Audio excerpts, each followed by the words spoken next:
What makes this sequel so peculiar is that, despite its admirable attempts to cap out the trilogy in a unique way, Green and his crew are unable to marry their apparent ambition to anything that makes sense.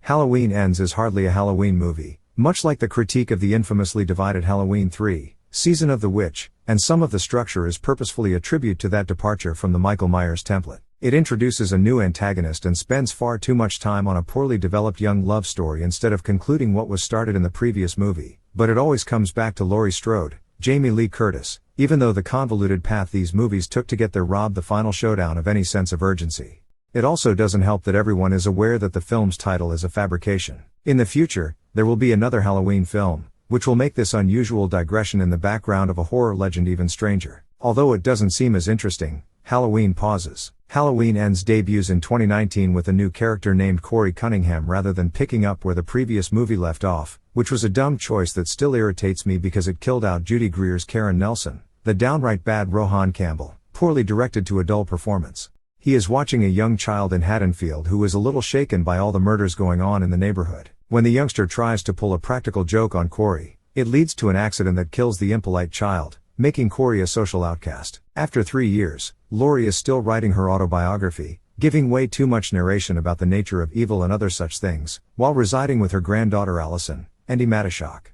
After being taunted by several marching band tough guys, possibly a first in film history, Corey begins to crumble. He finds Michael Myers in a sewer, where the two essentially become BFFs and wreak havoc on Haddonfield. The somewhat ambitious premise appears to be that evil may manifest in regular people, including a typical babysitter whose life is devastated by an accident as opposed to merely well-known villains like Michael Myers. Allison is unable to recognize Corey's actual wickedness and instead grows more enamored with the brooding lunatic because, well, it's a movie. Corey ends up becoming essentially infected by the Myers evil. It would be an understatement to say that the romance between Corey and Allison is poorly written and unrealistic. Simply put, it's done horribly in every manner. In comparison to the other two films, a startling amount of Halloween Ends is badly done, with clunkier editing, framing, and writing. It appears as though the crew was hired to make this one as a contractual necessity and was rushing to finish it as soon as possible. It's more likely the case that Green and his crew had a really ambitious film idea about the nature of evil and how terrified communities can breed violent loners. However, they also had to produce a Halloween film. This movie is torn apart by the two ideas that are pushing and pulling against one another.